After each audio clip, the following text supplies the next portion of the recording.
क्या बांग्लादेश में डॉक्टर मोहम्मद यूनुस की कुर्सी जाने वाली है? क्या शेख हसीना के जाने के बाद अब बांग्लादेश में बीएनपी यानी बांग्लादेश नेशनलिस्ट पार्टी का राज आने वाला है? या फिर इस पूरी लड़ाई में कोई तीसरी ताकत मदारी बनकर सबको नचाने वाली है? 12 फरवरी को बांग्लादेश में होने वाले चुनाव को लेकर 3 बड़ी खबरें आपको बताऊंगा। पहली खबर यह है कि आखिर बांग्लादेश चुनाव के ओपिनियन पोल में किसकी सरकार बनती दिख रही है जिसने सबको चौंका दिया है। दूसरी खबर यह कि कट्टरपंथी और भारत विरोधी माने जाने वाली जमाते इस्लामी पार्टी अब भारत भारत नाम की माला क्यों जप रही है।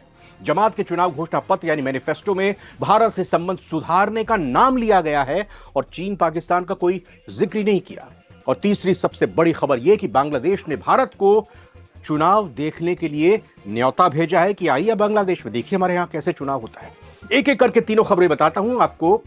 सबसे पहले बात पहली और महत्वपूर्ण खबर की, उस ओपिनियन पोल की जिसने ढाका की सड़कों पर चर्चा गर्म कर दी। नमस्कार, नवभारत टाइम्स आप देख रहे हैं, मैं रविंद्र सिंह आपके साथ और ये वक्त है सारी दुनिया का।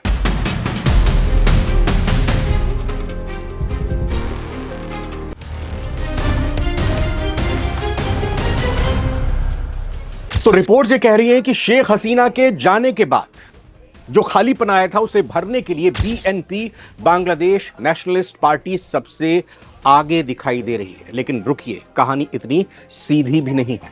शेख हसीना की पार्टी को तो चुनाव लड़ने से मना ही कर दिया गया है। आवामी लीग उनकी पार्टी को बैन कर दिया गया है।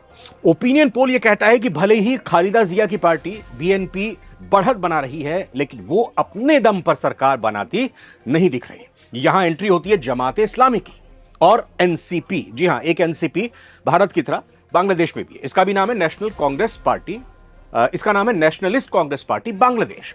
ये गठबंधन की सरकार वहां पर बनती हुई दिखाई दे रही है। पोल के मुताबिक ये तीसरी ताकत किंग मेकर यानी मदारी की भूमिका में हो सकती है। इसका मतलब ये हुआ कि डॉक्टर मोहम्मद यूनुस जो इस वक्त अंतरिम सरकार चला रहे हैं उनकी विदाई की उल्टी गिनती शुरू हो चुकी है। जनता अब एक चुनी हुई सरकार चाहती है लेकिन ये चुनाव किसी एक तरफ झुकता हुआ नहीं दिखाई दे रहा, किसी के पक्ष में आंधी चलती नहीं दिखाई दे, कोई सुनामी भी नहीं है। बांग्लादेश नेशनलिस्ट पार्टी और जमात इस्लामी इन दोनों दलों के बीच रिश्ते काफी पुराने रहे हैं। जहां बीएनपी राष्ट्रीय स्तर पर बड़ा रोल निभाती है वहीं जमात इस्लामी अक्सर मतदान में गठबंधन का किंग मेकर बन जाती है। अब इस साल के चुनाव में पहले ओपिनियन पोल के जो नतीजे आए हैं उनसे ऐसा दिख रहा है कि बीएनपी आगे चल रही है, सबसे बड़े राजनीतिक दल के तौर पर उभर रही है। लेकिन जमात इस्लामी और एनसीपी जैसी पार्टियां चुनाव परिणाम तय करने में किंग मेकर की भूमिका में आ सकती है। इसका मतलब क्या है? इसका मतलब साफ है, अगर बीएनपी अकेले बहुमत नहीं ले पाती तो जमात और एनसीपी साझा सीटों के साथ इस सरकार बनाने की मुहिम का निर्णायक हिस्सा बन सकते हैं। और यही वजह है कि चुनाव विश्लेषक इसे बीएनपी जमात की लड़ाई लेकिन तीसरी पार्टी की भूमिका निर्णायक कहकर बता रहे हैं। अब जो मैं आपको बताने जा रहा हूं उस पर शायद आपको यकीन ना हो। जमात इस्लामी, जी हां, वही जमात इस्लामी जिसे भारत विरोधी माना जाता रहा है, उसने अपने चुनावी मैनिफेस्टो में भारत के साथ संबंध सुधारने का वादा किया है। तख्ता पलट के बाद राजनीतिक और सामाजिक उथल पुथल के दौर से गुजर रहे बांग्लादेश में 12 फरवरी 2026 को आम चुनाव होने हैं और उससे पहले देश की तमाम पार्टियां वोटर्स को अपने एजेंडे से प्रभावित करने में जुटी हैं। मैनिफेस्टो यानी चुनाव घोषणा पत्र, जनता को रिझाने का एक पत्र, जनता से वादा करने का एक पत्र। हर पार्टी इसको लेकर अपना सिलसिला चलाए हुए है और इसी क्रम में मुल्क की कट्टरपंथी इस्लामी पार्टी जमात इस्लामी ने 90 पेज का लंबा चौड़ा अपना मैनिफेस्टो जारी किया है तो बहुत सारी चीजें, लेकिन ताज्जुब की बात इसमें यह है कि इस पूरे मैनिफेस्टो में चीन और पाकिस्तान का नाम तक नहीं लिया गया है और भारत का जिक्र करके कहा गया है कि भारत के साथ हम अपने अच्छे और बेहतर रिश्ते करेंगे। आखिर यह हृदय परिवर्तन कैसे हुआ? एक्सपर्ट्स का यह मानना है कि जमात अब अपनी छवि एक ग्लोबल और जिम्मेदार पार्टी की बनाना चाहती है। उन्हें पता है कि अगर बांग्लादेश में स्थिरता चाहिए तो भारत को नजरअंदाज करना मुमकिन नहीं है। लेकिन सवाल वही है, क्या यह सिर्फ चुनाव जीतने का एक पैंतरा है? क्या सत्ता में आने के बाद जमात अपने असली रंग को दिखाएगी? भारत के सुरक्षा सलाहकार इस मैनिफेस्टो को बहुत बारीकी से पढ़ रहे हैं और इसको और अभी विश्लेषण करने में लगे हुए हैं। मतलब क्या कुल मिलाकर यह सिर्फ चुनावी पॉलिटिक्स है जमात की, या बांग्लादेश भविष्य में दक्षिण एशिया में भारत पक्षीय गठबंधन को प्राथमिकता देगा?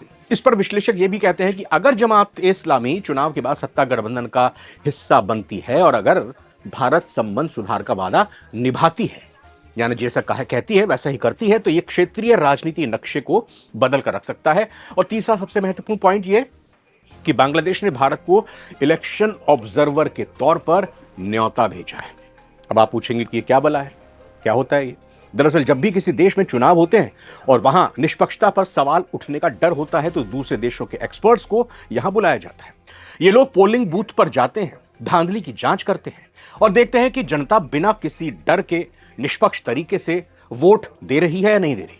भारत के साथ साथ यूरोपीय संघ और कॉमनवेल्थ देशों को भी इसमें बुलाया गया है। भारत को बुलाना यह दिखाता है कि अंतरिम सरकार यानी मोहम्मद यूनुस की सरकार दिल्ली को यह भरोसा दिलाना चाहती है कि चुनाव पारदर्शी होंगे। भारत के लिए मौका है यह देखने का कि क्या वहां वाकई में लोकतंत्र लौट रहा है या फिर कट्टरपंथ की आड़ में कोई खेल हो रहा है। संयुक्त राष्ट्र यूनाइटेड नेशन के मुताबिक चुनाव पर्यवेक्षण का उद्देश्य चुनावों की विश्वसनीयता, निष्पक्षता और पारदर्शिता को मजबूत करना होता है। स्वतंत्र पर्यवेक्षक चुनावी प्रक्रिया की निगरानी करते हैं और ये आकलन करते हैं कि क्या चुनाव अंतर्राष्ट्रीय मानकों और लोकतांत्रिक मूल्यों के अनुरूप हो रहे हैं या नहीं हो रहे हैं। इससे नतीजों पर जनता का भरोसा, विश्वास बढ़ता है। इस आम चुनाव में 300 संसदीय सीटों के लिए करीब 2000 उम्मीदवार मैदान में होंगे। ये उम्मीदवार 50 से ज्यादा राजनीतिक दलों का प्रतिनिधित्व करते हैं, जबकि कई निर्दलीय उम्मीदवार भी चुनावी दौड़ में शामिल हैं। चुनाव के साथ साथ जुलाई नेशनल चार्टर पर एक जनमत संग्रह भी कराया जाएगा। बांग्लादेश के हालात पर पूरी दुनिया की नजर टिकी है। यूनुस के राज में इस देश में फैली अराजकता थू थू की वजह बन गई है। हिंदुओं की टारगेट किलिंग और मॉब लिंचिंग हो रही है। चुनावी कैंडिडेट्स की हत्या की जा रही है। ऐसे माहौल में 12 फरवरी को बांग्लादेश में चुनाव होने को हैं। ये आम चुनाव अब तक के सबसे अनिश्चित और ऐतिहासिक चुनाव बांग्लादेश के लिए माने जा रहे हैं। बांग्लादेश एक चौराहे पर खड़ा है। एक तरफ बीएनपी की वापसी की उम्मीद है, एक तरफ अवामी लीग नदारद है, दूसरी तरफ जमात की बदली हुई रणनीति है और तीसरी तरफ भारत की निगरानी है। क्या डॉक्टर यूनुस के बाद आने वाली सरकार भारत की दोस्त होगी? कौन प्रधानमंत्री बनेगा? या फिर साउथ एशिया का समीकरण एक बार फिर बिगड़ने वाला है? आपको क्या लगता है? क्या जमात इस्लामी पर भरोसा किया जा सकता है? कमेंट बॉक्स में अपनी राय जरूर लिखिएगा। इस चुनाव से जुड़ी हर छोटी बड़ी अपडेट के लिए नवभारत टाइम्स को सब्सक्राइब जरूर करें और बेल आइकन जरूर दबाएं ताकि तुरंत खबर हमारे प्लेटफॉर्म पर आते ही आप तक पहुंच जाए और आप उसको देख सकें। कहीं कोई कमी लगी हो हमारी इस खबर में, कहीं कुछ गड़बड़ लगी हो तो आप कमेंट कीजिए, हमें सीखने की और प्रेरणा मिलेगी। लेकिन कुल मिलाकर अगर हम इस कॉन्टेक्स्ट को समझना चाहें तो भारत और बांग्लादेश के रिश्ते किस तरह से रहे हैं वो कोई छुपी हुई बात नहीं है। लेकिन जब से शेख हसीना को भारत में आना पड़ा है, भारत में आकर शरण देनी पड़ी है, तभी से ही मोहम्मद यूनुस एक ऐसा खेल खेल रहे हैं, कभी चीन की गोद में बैठकर, कभी अमेरिका की गोद में बैठकर कोशिश ये कर रहे हैं कि वो भारत को एक दुश्मन के तौर पर अपनी जनता के बीच में लेकर जाए। और इसका असर भी हमने देखा कि हिंदुओं के ऊपर किस तरह से टारगेट करके उत्पीड़न किया जा रहा है। लेकिन उम्मीद यही करनी चाहिए कि बांग्लादेश में लोकतंत्र की जीत हो, एक चुनी हुई सरकार आए और एक ऐसी सरकार आए जो अपने देशवासियों के हित के लिए काम करे। और अगर वो ऐसा सोचकर काम करेगी तो स्वाभाविक है भारत के साथ बांग्लादेश के रिश्ते बेहतर होंगे। फिलहाल इस वीडियो में इतना ही। नमस्कार।